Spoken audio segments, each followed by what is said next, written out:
Bom, tem o doutor Reinaldo Sintra, ele é desembargador. E, doutor, explica qual que é a tua especialidade hoje aqui no tribunal. Atualmente eu sou desembargador da seção criminal, na 7ª Câmara Criminal aqui do tribunal. Então eu lido por toda a matéria que envolve processo crime. E tenho uma função paralela e voluntária, que é, eu sou vice-coordenador da Infância e Juventude. É uma coordenação que assessora a administração do tribunal em tudo que se refere à matéria relativa à infância e juventude. Então a gente assessora a presidência, assessora a corregedoria e, na eventualidade de algum desembargador, algum juiz precisar de alguma orientação ou de uma pesquisa, nós também ajudamos o magistrado em algum problema que ele possa enfrentar. Apesar que a área criminal que é bem específica, tem uma caída para essa área da vara da infância, né? Você trabalhou muito tempo como juiz de primeira instância e fazia muito...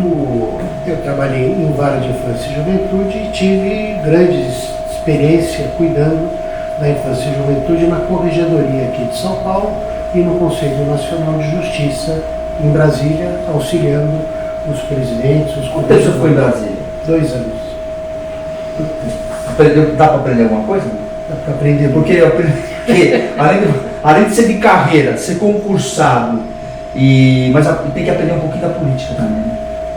Veja, são cargos da administração e a administração sempre tem as relações interpessoais, interinstitucionais, que é necessário. Então é a política no bom sentido de saber trabalhar com a Polícia Federal, com o Itamaraty, trabalhar com outros tribunais, com todos os tribunais do Estado, com o Ministério da Justiça. Isso eu tinha muita relação, que é uma coisa que está se discutindo, que até vai ter uma nova eleição agora, com o representante de classe, que é uma empresa privada, que é a AMB. Você falava muito com eles também? Alguma reivindicação para poder... A AMB, quando tinha algum assunto que se referia à infância e juventude, no meu caso, eu tinha contato e a AMB sempre foi apoiadora daquilo que era necessário fazer. Vamos falar um pouquinho da associação que defende a classe juiz. Então, a AMB é a nossa associação de classe, que reúne todos os juízes brasileiros das 3 áreas da justiça, né? A estadual, a federal e a trabalhista, e tem vinculação com a área de infância e juventude. Então eu acabei tendo nas minhas atividades aí, tanto na corregedoria quanto no CNJ, tendo algum contato, bastante contato com a AMB dentro da área da infância e juventude, fazendo a vinculação, pedindo apoio ou até apoiando tudo aquilo que tinha interesse da infância e juventude. Agora, independente do senhor gostar da área da juventude, é uma área, assim, um pouco, eu não diria uma área, eu não sei se eu diria uma área técnica, mas é uma área meio de complexa, porque isso também mexe um pouquinho com, você tem um equilíbrio emocional muito grande, né, doutor? A infância e juventude. Além da decisão, né, que tem que tomar. A infância e juventude mexe com pessoas que ainda precisam de um tratamento diferenciado. Querendo ou não, a criança, ela tem a voz, ela tem o direito de opinião, ela tem direito a tudo como qualquer pessoa, mas dentro da capacidade dela. E é muito difícil lidar com isso. Crianças pequenas, adolescentes, numa fase complexa da vida, que é a adolescência. Então, é uma área extremamente especializada e que precisa de pessoas que tenham a vontade de sair do juiz normal, que é o juiz do papel, para o juiz humano que vai lidar com pessoas em formação, com problemas diferentes daqueles que a gente está acostumado ou até aquilo que a gente estuda na faculdade. O senhor acha que além dessa parte, dessas questões que o senhor comentou, existe não vou falar de religião, talvez até de fé, que é a fé, mas você acha que isso também tem uma parte espiritual nessa história toda?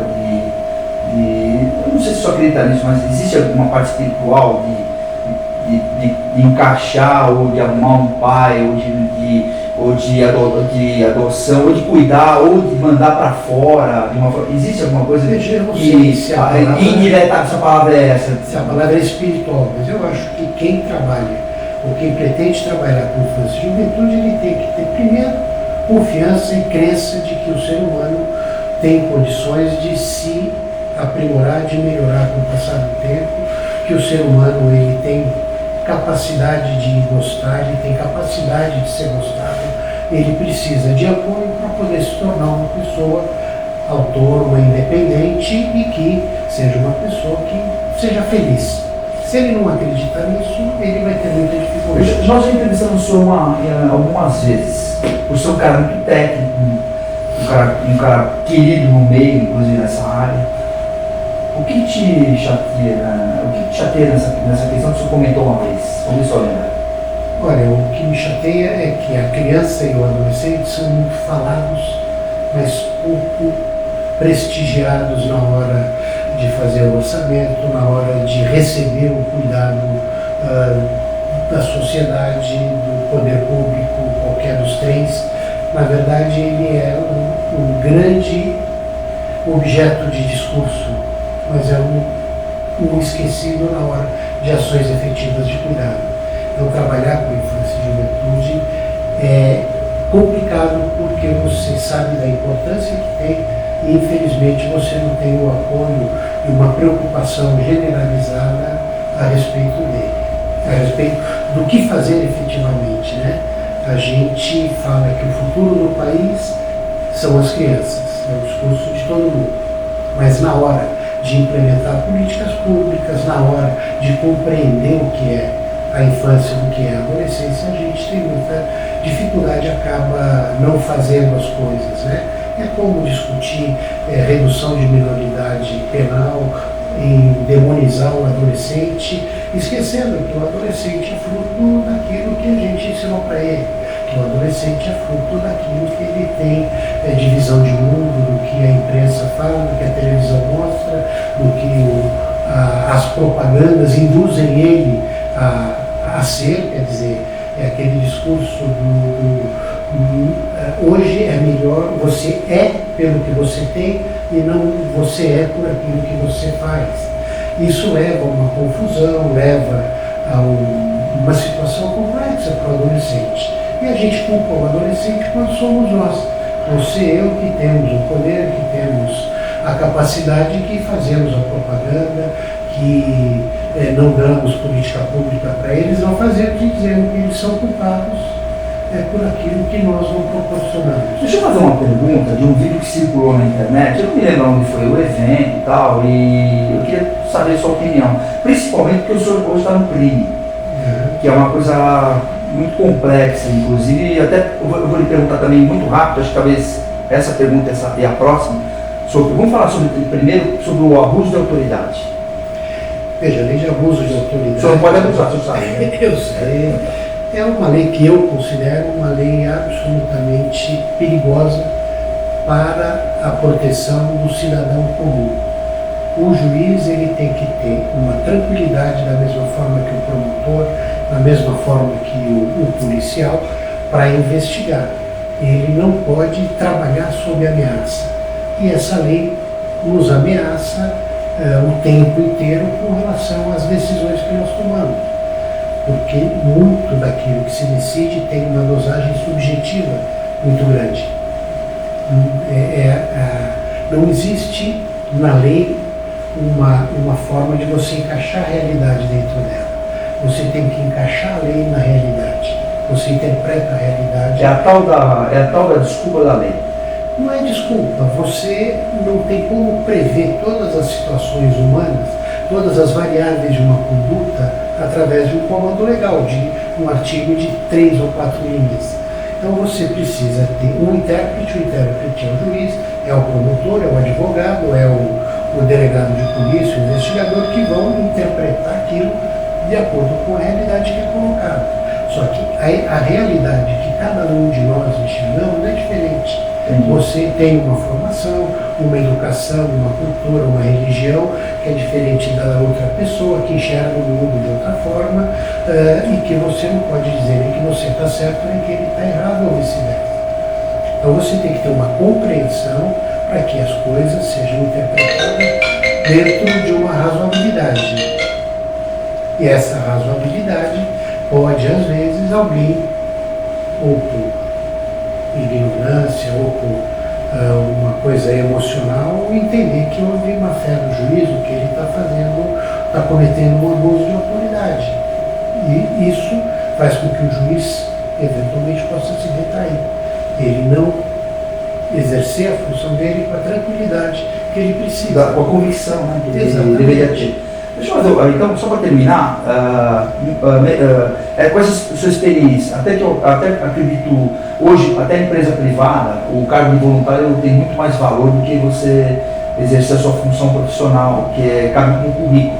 Mas essa questão voluntária, essa sua experiência de já ter sido da vara de infância há muito tempo, e essa questão do senhor hoje ser efetivo no crime, eu vi um vídeo circulando na internet e os caras falando sobre, porque tudo isso que acontece é educação. É educação, é educação. Mas aí entrou um garoto, um adolescente, não diria adolescente, já devia ser uns 18 anos e tal, e ele faz um comentário e foi aplaudir de pé. Ele fala, mas é engraçado, vocês falam em educação, isso, aquilo, acolá, e a maioria dos caras que estão presos hoje tem 2 ou 3 faculdades, são tudo cara rico, e são a maioria tudo por corrupção. O que você enxerga nisso tudo? Veja, você tem 2 tipos de criminalidade, basicamente, que é a criminalidade normal e a do colarinho branco.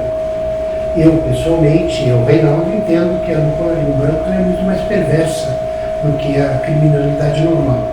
O bandido que assalta, que rouba, que mata, que faz um estelionato, ou seja, esses crimes que a gente tem tanto medo na rua, que grades e proteções, ele atinge normalmente uma pessoa exclusiva, ele tem um reflexo na sociedade individual normalmente. E o colarinho branco, que é esse que esse jovem falou, ele atinge uma infinidade de pessoas, porque a cada dinheiro que é roubado, que é transferido, que é dinheiro superfaturado em licitações, ele impede a aplicação daquela verba num programa ou em alguma coisa que seja para a coletividade. O colarinho branco atinge muitas pessoas. É um crime de incontável. Cada centavo da saúde que alguém te retira, eventualmente está matando alguém. Então, R$1.000 que você tira, são 5 vacinas, eventualmente, que você não está dando. São 5 pessoas sujeitas a morrer de sarampo, morrer de varíola, da doença que for. Então, ele fala, as cadeias, infelizmente, têm só a criminalidade chamada comum.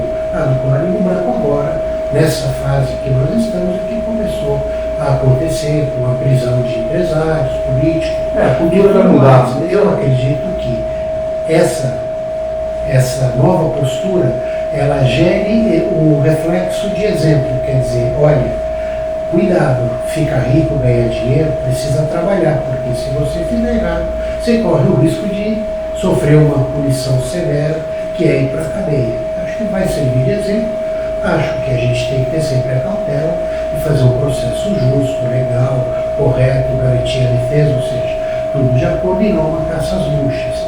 Mas é importantíssimo que essa criminalidade seja extirpada, porque ela é a que mais prejudica e que reforça essa outra criminalidade. Quer dizer, se eu tiro dinheiro da educação, essa pessoa não estuda. Ela vai ter uma escola de má qualidade, uma saúde de má qualidade. A gestação da mãe dessa pessoa foi uma gestação sem cuidado, sem prevenção, sem nada, que vai gerar uma pessoa que eventualmente é um círculo vicioso. Então acho que o momento é um momento de transição, acho que existe uma cobrança da sociedade correta, que é vamos pegar as pessoas que estão roubando dinheiro que deveria estar sendo aplicado para o bem-estar do povo. Mas não podemos fazer disso uma caça às bruxas, mas sim uma política de educação mesmo de que aquilo que é errado não pode ser feito. que antigamente, infelizmente, era muito tênue esse conceito. Agora ele está mais concreto, está mais real. Fez, você pode ser preso. Temos aí governador com mais de 100 anos de prisão decretado, temos vereadores, goleiros, pessoas da alta sociedade com penas altíssimas e que vão acabar cumprindo um bom tempo presos. Eu acho que isso é a grande vantagem. Eu vou te chamar de excelência, porque você está sem a sua toca para falar comigo hoje. Aliás, eu quero dizer o seguinte, isso para mim é um grande prestígio, ele sabe disso. Agora, deixa eu fazer a última pergunta para encerrar. Você se considera um cara corajoso? Olha, talvez. Meu pai dizia que a coragem não é não ter medo, né? A coragem é enfrentar o medo. Eu acho que eu consigo enfrentar o medo dentro de uma forma razoável, então eu me considero corajoso. Eu quero te dizer o seguinte, eu quero te agradecer, eu gosto de gravar isso aí vai estar fundamentado no portal de notícias. Eu quero agradecer a sua elegância e sempre o prestígio de aprender com você sobre essas questões, principalmente da vara da infância, que é uma coisa que eu passei por um monte de problema e eu sei o que é essa questão de adoção, de criança e de você tá. Então, Reinaldo, eu fico muito feliz de ter você como amigo, viu? Muito obrigado É verdade. e conte comigo hoje como jornalista.